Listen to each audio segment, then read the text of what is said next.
welcome back to another check-in here with Ozilla Radio. This week, or today, we have Oak and Hammer. Guys, I'm Spence, one half of Oak and Hammer. Hey guys, I'm Nick, the other half of Oak and Hammer. Obviously, you guys know these faces, know these voices, that they've been guests on the show plenty of times. And once as Oak and Hammer, they recently rebranded from previously named Phantom. So, boys, what have you guys been up to since the whole quarantine thing started? I'm dying inside. I need to get out. All cooped up, but productive. Yeah, it's been an extremely productive. Well, how long has it been? I was gonna say weeks, but I guess we've been inside months now. Months. Yeah, it's been crazy. So no, we've been really busy since we were last on the show. So I was trying to remember. The last time we were on the show was right after we rebranded, I believe, and Yes. And since then, just like the ball's really gotten rolling. So we came on the show. We had just dropped the track on SoundCloud. We had a couple of our own productions we were kind of shopping around. And that's when we got the ball rolling. We got our first EP signed to a label called Lazuli Records.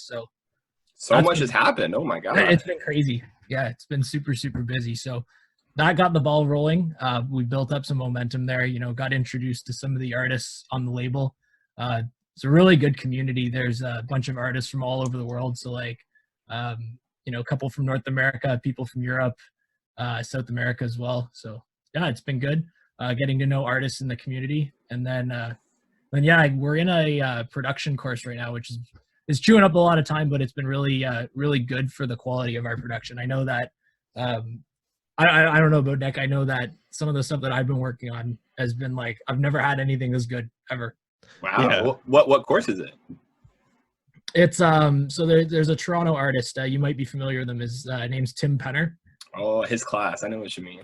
Yeah. So yeah, Nick and I were both in his advanced production course right now. That's wicked. Yeah. So it's been really good so far. We're in it for 8 weeks, and it's just we get to work with Tim. He's teaching us a bunch of his methods, his strategies for production, and yeah, it's been really good to get to know him. And we've always looked up to him as an artist, so to be able to get to work with him this closely and with our production has been really good. So so does he he'll give you a task and you have to complete the task and you send it back to him and he'll kind of let you know how he thinks your track is? How does it really work? Yeah, so we have the course is kind of ongoing throughout the 2 months, the 8 weeks, and then we've got a track we're working on for the full thing. And then kind of as we progress and he shows us new methods and ways to kind of work on the music, he'll kind of have one-on-ones with us. So we've been having our one-on-ones together, and we kind of That's amazing. Yeah, it's been really cool actually to have some kind of professional constructive feedback while we're working on something. So it's been really valuable. And that's an amazing connection for the future, because I'm sure you're establishing a relationship with him personally, right? Yeah, for sure. Yeah, he's a really cool guy too. So yeah, there's what's also really cool is because he's run these courses before, and there's a whole community of artists in the Toronto area, people in Australia even, who are part of the Tim Penner student community. Wow. So yeah, we've gotten to know a couple of the artists within that community as well, and it's a solid community. I really like it. It's you can kind of post unfinished tracks to them, and you'll get good feedback. I know sometimes when you're shopping around tracks or you're sending an unfinished track out to your friend, they might just listen to it and say, yeah, this is good, right? But that's not always what you want to hear, right? I know when Nick sends stuff to me, he's like, Spencer, I need you to tear this track apart, right? I need to know everything that's wrong with it, right? But that's good, because that's how your tracks improve, right? Oh, for sure. It's a good community. You can get good feedback with them, network with some people in the area, and yeah, it's been a really good experience so far, that's for sure. Mm-hmm. That's awesome. You guys must have been very busy. Have you guys been kind of talking every day, working on tracks together but apart? Yeah, so we've got a couple remixes in the works. One from a connection from Lazuli, the other one directly from Lazuli. And then we've been working on our tracks for the course together as well. Those have been kind of our focus for the time being, just because we want to make sure we kind of can put all of our new knowledge into this one or these two different tracks, I guess. But yeah, hopefully by the end of it, we've got 2 really good releases we can look forward to. So we can't wait to hear it. You guys should send us a little sample. Yeah, hey, Carbzilla? I 100% agree. I was just say, Carbzilla, yeah, yo, man, you haven't gotten a word in there. Like, we've just been blabbing away. Well, it's all good. I'm taking in the beauty of you guys. I'm just really enjoying your presence. But yeah, so I mean, the tracks that we're working on are coming along well. Nick's track's pretty sweet. I'm digging it. So this is kind of it's an interesting approach we're taking right now. It's usually when we work on a track, we'll work on it together, right? You know, sit side by side at a computer, but we're not really capable of doing that right now. And for the sake of the course, we're both working on our own tracks, right? And then building our own tracks, making the mistakes along the way ourselves, that sort of thing. So they've been pretty independent, right? Yeah, I know Nick's track's a little further along than mine right now. Would you say it's almost done? I don't know. Every time we keep having, I thought it was going to be done by the end of the first 4 weeks, and then we had our fifth week one-on-one, and Tim's like, "Go harder, keep going," and I'm like, "I don't know what else there is in here, but all right." So I don't know. We'll see. I think it's getting close though. Yeah, Yeah. I dig it. It's pretty sweet. Yeah. I'm excited to hear them. Would you guys say that there's a little bit of a difference between your creative thought process now, with having to take this course and you guys aren't in the room together all the time now, that you guys are creating your own different sounds, like a unique sound is now evolving separately from you guys? I think actually, and I don't know if Spence agrees, but I'd say somehow we're maybe getting closer in terms of discovering our unique sound as Oakenheimer, because we're kind of finding that certain sounds we're more gravitating towards. Not to say we don't each have different production styles at the moment, but like I can definitely tell that we're getting more cohesive just through kind of working on these tracks separately, but kind of like checking in on each other regularly is helping a lot too. Yeah, it's kind of strange. I mean, like, although we're not sitting side by side when we're working on the tracks, the feedback is it's fairly minimal in the sense of like we're not giving each other ideas. We're just saying like, this is what you need to fix. This can be tidied up, this and that, right? Yet the sound that the two tracks have taken, it's very similar, right? Like the sort of components that we put into the tracks, like you know, very analog sounding bass lines, melodies, you know, organic percussion. It's interesting because it sounds like it's made by the same person, right? Yeah. So and it was unintentional, which is kind of cool that we've sort of been discovering our sound that way. Do you guys use the same samples, or just like the idea? The creative process, I don't know. I can't really speak for Nick's creative process. I know my creative process is maybe it's not all that creative. I'll put together a sound and it's like, oh, this sounds pretty good. It sounds all right. I'm gonna mess this sound up and like let's take it a little further, put it on steroids, right? That's my kind of creative process. That's how I make kind of weird and cool sounds that fit the track, right? It's not that I've got an idea in my head of what I want a sound to sound like, and then I go and make it. It's usually I start off with something that I'll just be messing around. I'll say, this sounds decent, and I'll evolve the sound from there. I think a lot of producers do that. Like I do that. Like I'm like it's hard to kind of come up with your own brand, your own patch, for example. But like if you find an existing patch and tweak it so it is your own, it's still kind of creating it, you know? Yeah. For sure. Yeah, I don't know. Nick, do you think we've ever had a track that we knew what it was gonna sound like? No. We've got quite a few kind of work in progress unreleased tracks, and I don't think any of them we either still don't know where they're going, or just like when we started them, it was kind of like, let's see where this takes us. But we'll usually, if anything, we'll start with an idea and it'll just kind of go off the rails and do whatever it wants to do. So yeah. Oh. On another note, are you guys gonna do like a live stream DJ set maybe, or one of you? I know Spence, you're the one who likes DJing more, right? Yeah, so I mean, we've talked about the whole live streaming, the DJ stuff. I don't know if it's gonna happen. I mean, in terms of, you know, setting up a good stream with the like proper sound quality, proper video, that sort of stuff. It's a lot of work to get everything set up, right? I know, for example, when I watch a stream, I really dislike it when the video's choppy, the audio's choppy, anything like that, right? Yeah, it needs to be perfect. And I personally, I don't think like with the equipment I have at my disposal, I'd be able to put forth like a stream that had top-notch quality, right? Sure. For that reason, I'd be hesitant to do it.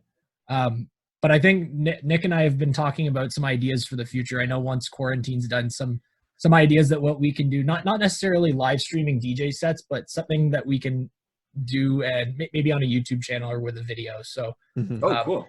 So like we were talking about looking at ways that we could live perform. So rather than performing like a DJ set, maybe have like 20-30 minutes of live performing with all of our own stuff, all of our own just samples, drum beats, everything, and just be able to construct the set on the fly, right? Yeah, kind of doing like a live set. And just do it from sounds, right? And build it up on the fly. That'd be wicked.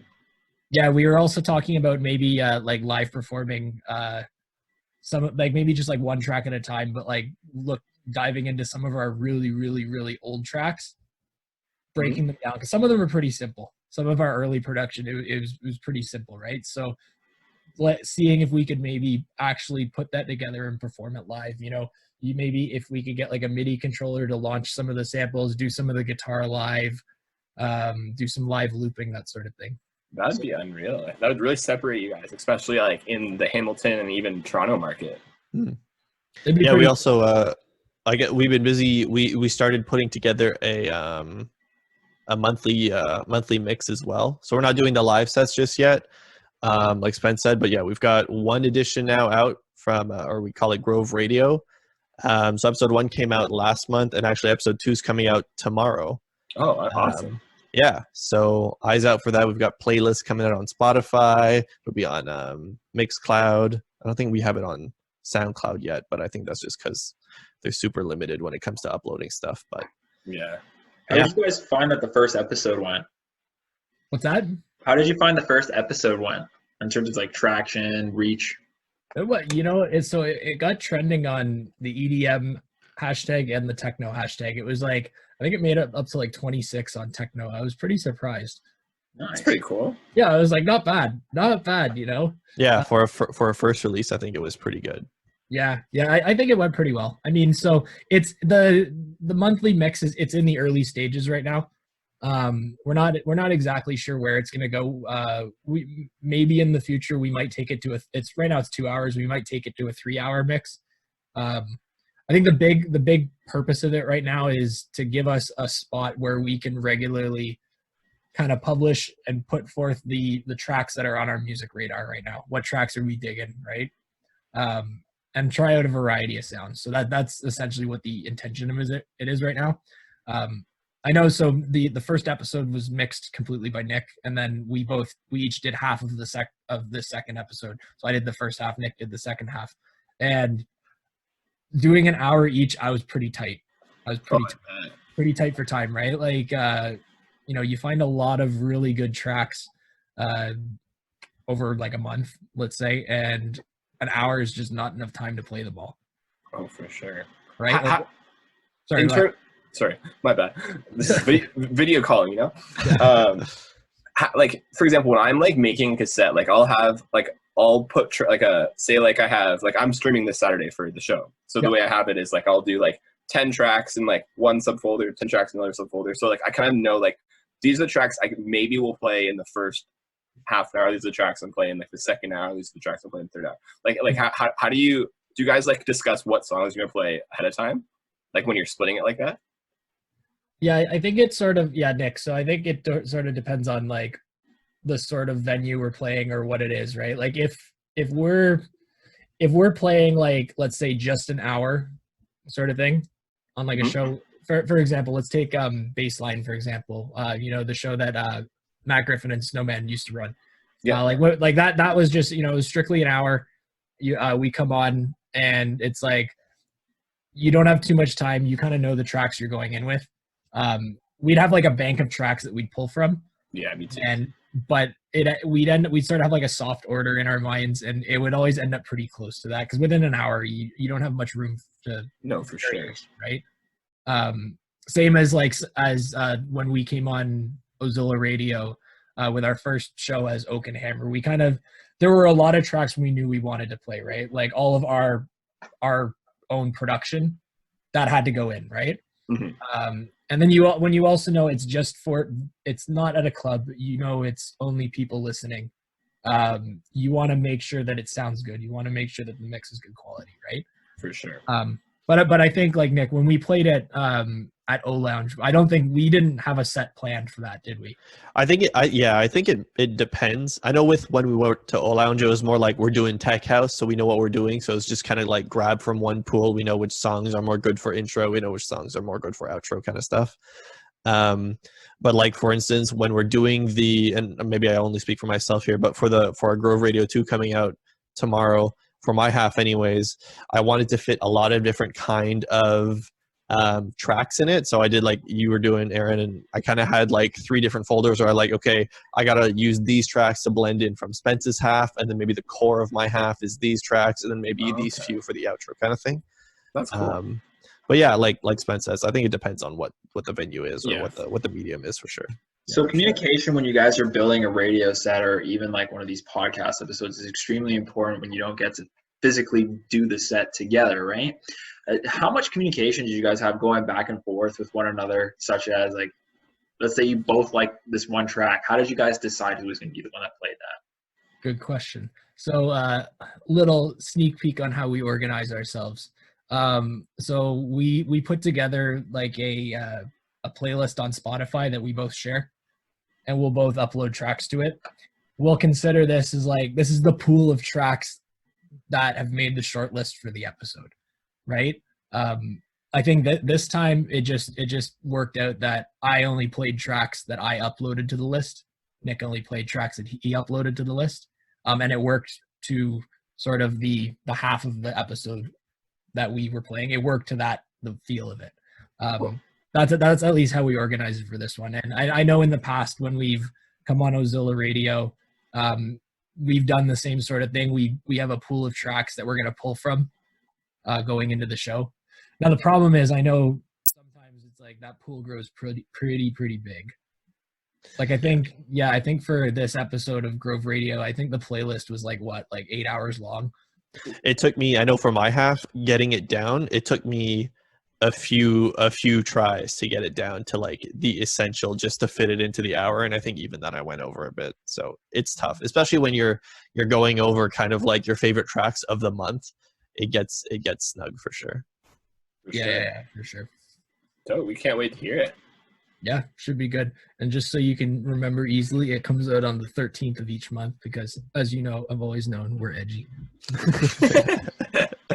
So when it's Friday the 13th, it's going to be a special Halloween episode. That's got that, Nick, if we ever get a Friday the 13th for Grove Radio, we got to like throw together like a 6-hour long episode or something. I'm saying it now, it's going to be 6 hours of trap.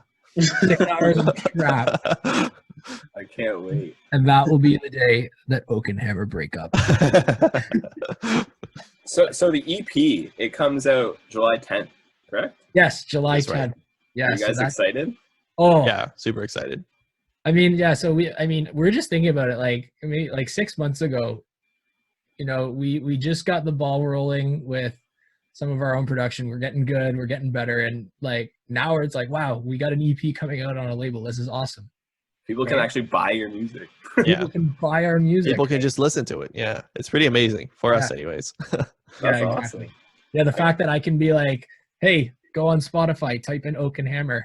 Yeah, that's me. Yeah, I know my little guilty pleasure is looking forward on July 10th to asking my Google to play Oak and Hammer and just having it play the songs.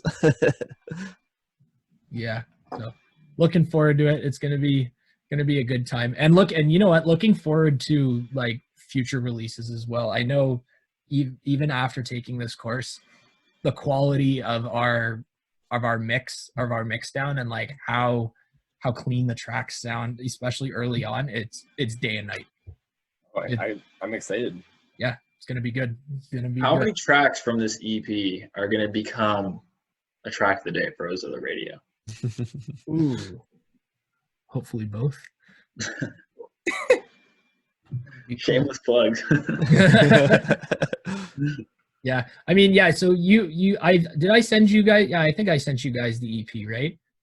Yes, sir. Yes. Yeah. I think I sent it to you. So I mean, yeah, we played both the tracks that are on that EP. We teased them in our last episode when we were on Ozilla Radio. So should be good. We did play one track in that episode.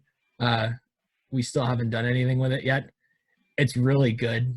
It's really and you know what? It's one of those tracks, like I said to Nick, I was like, you know what, this is a pretty good track. I think we should just hold on to it. Like, let's not even shop it around at all right now. Let's just, wait for the right opportunity with this track, because I think it's something special. I think it's a good track.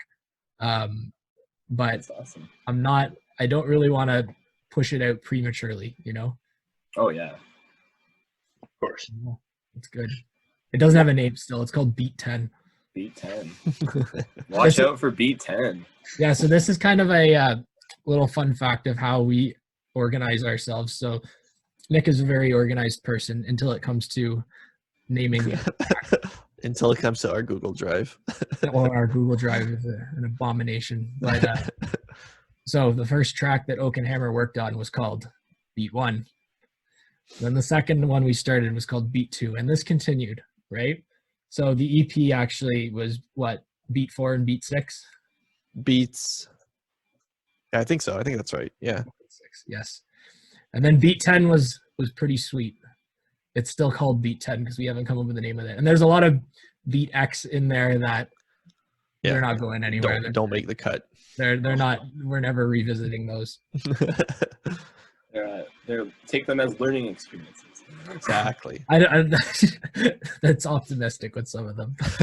We went digging through our old Splice account, looking at some of our really, really early production, some of the early stuff that we started back at what would have been 2015. Yeah, early Phantom stuff. Early that never saw the light of day. Yeah. This never made it anywhere. And we were listening to some of this, and some of it's real bad. But some of it's really good though. I gotta say, I thought there were a couple tracks in there that I think really, if we revisited them, they could go somewhere. I think some of them have potential. Not all of them, but a select few. Some. Yeah. Did it bring you nostalgia? Yeah, for sure. Oh yeah. That one that sounds like that David Guetta song. Yeah. What David Guetta song? What's the song called? I forget. Is it Lunar? It is Lunar. Yeah. Yeah, there was one track we worked on. It had a very similar melody to the track Lunar by David Guetta. It's a good track. That one I think has potential. Have to send it to us. I don't know if you want to hear it. I'll play it on Saturday. Maybe not yet. It has potential. I don't mean that it sounds good at all right now. Yeah. Next installment, we'll just rip the tracks apart that get sent to us that are bad. That could be your guys' new episode on your YouTube channel. It can be let's rip apart Oak and Hammer's old production. Let's do it. I'm down. Yeah, we'll give you our Splice passwords. You can just go through all of it. Start downloading a bunch of project files from 2016. That'll be the next YouTube video. Just film your reactions and we'll see how it goes. Yeah. Man, that would be so much fun. I'm actually kind of down to do that at least once. We could do that, and then we'll decide whether we publish the video afterwards. We gotta get the raw reaction on first time listening to it. Yeah, all live. Yeah, but yeah, one of those old tracks. It was our first original track we ever did. It was called Noise Gate. That's one Nick and I were talking about would be a cool track that we could revisit, rebuild it with the skill set we have now, and then even maybe try live performing it. I know there was a couple guitar riffs in there that we could play live. There's no reason we can't play them live. It'd be kind of cool. Yeah. I don't know how it would fit with our current sound because it's a bit grittier. But Yeah, I think it would definitely be cool to kind of revisit, see what we could do with it. It'd be cool, YouTube content. Maybe it would be make cool. a video of us working on the track. You Diving into it. You could even reimagine it with the same core idea, but change it to your new sound. Yeah. Yeah. That would be neat. It would be pretty cool. So yeah, there's a lot of stuff to do. So this was a bit of advice we were given in the production course. We were told that as an artist, you think you're doing everything, but you're not. There's always something more you can do, right? Just keep moving forward, find something more you can do, right? And honestly, if you're creative, there's tons and tons of things as an artist that you can do to push yourself further, to build your brand, to develop your skills as a musician, right? There's so much you can do, right? you know, it's not just about, you know, let's sit down and work on the tracks, the new tracks that I'm looking to sign out, right? Like you can push the boundaries, right? You can go back, revisit old tracks, right? Like there's just an example, right? You can try live performing, that sort of thing. There's so much you can do as an artist to help your brand grow, right? So. Wow, that's some great words of advice there. I can't take credit for it. I didn't make it up. I was just told. I agree with it. I agree with it 100%. I agree with it 100%. So I don't know if you've checked out Heat Score's YouTube page. So he's been his like Heat Score label boss at Lazuli Records. Shout out. So he's started a YouTube channel and he's been throwing down some industry advice, just talking about the industry, talking about things you can do as a musician. Solid advice, solid content so far. I've been really digging his stuff for sure. And one thing that I know that his last video that really hit it home, I think, is so important. Oh, did I freeze? Oh. Oh no. I can still hear you. No. Oh, you know what it is? It's my phone just died. Oh. That was my camera. Give me 1 second. Oh, there we go. Oh.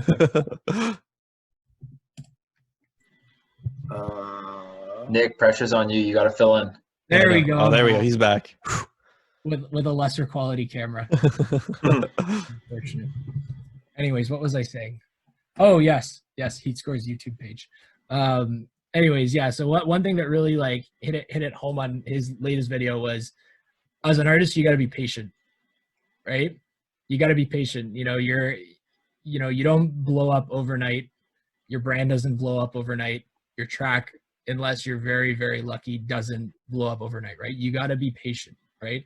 You know, and you work hard, you do the right things, you know, things will happen, right? I know, like, I mean, think about Nick, think about when we finished off our tracks. That was like months and months and months and months ago, right? And we're gonna see them released in July, right? You gotta have patience, right? It's exciting. Yeah. It's exciting to see that growth, but you know, these things don't happen overnight. You gotta have patience, right? Even thinking back to like our Phantom times recently, I'm kind of thinking more about when we rebranded, and I'm like, wow, we've come so far in the last 6 months. But even then, it goes back to when we first started in like 2015, right? This hasn't been like an overnight thing for us, and even then, we still have a long way to go. But this has been in the works for a long time, I think, and it's nice to finally see that it's coming to fruition a little. Mm-hmm. So we've been meeting a lot of amazing people, even though we've kind of been locked indoors. We've had lots of chances to meet some cool people, and that's really kind of helped us clarify our vision for what's to come. So we're super excited about that. We can't wait to see where you are a year from now. Oh, buddy. It's exciting. That's for sure. Very exciting times. Unfortunately, though, guys, we're kind of running out of time here. So maybe we should get y'all to plug your social media channels and highlight anything else that you really want to quickly speak to. I had to think about what our social media was for a second there. We have so many now. Yeah, this happened on the radio. I remember you're like, plug in your socials. I was like, oh, Nick, what's the socials? Yeah, we made it super easy though, so it's easy for everyone to remember. Yeah, it's Oak and Hammer Music. Oak and Hammer Music. You can find us on Instagram. That's on our SoundCloud as well.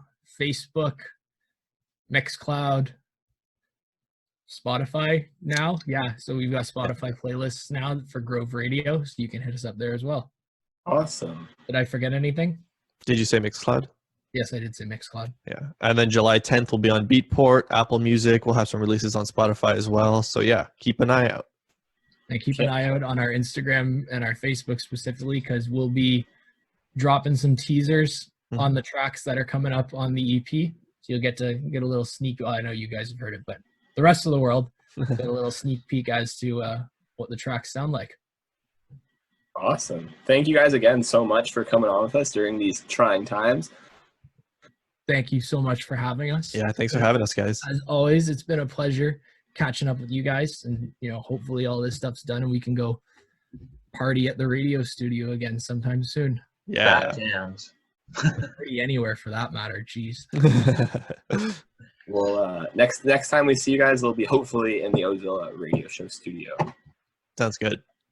Excellent. Absolutely. And if you guys want to stay tuned with Ozilla Radio, follow us on all of our social media channels as well as we continue to grow. We got Twitch, YouTube, Facebook, Instagram, Twitter, Mixcloud. Everything is all at Ozilla Radio. Mr. Hinton absolutely killed it last time for us on Twitch. He's going to be back there again very soon. Stay locked and loaded. Big news and announcements coming up in the next couple months. Stay safe, everybody. See you Saturday.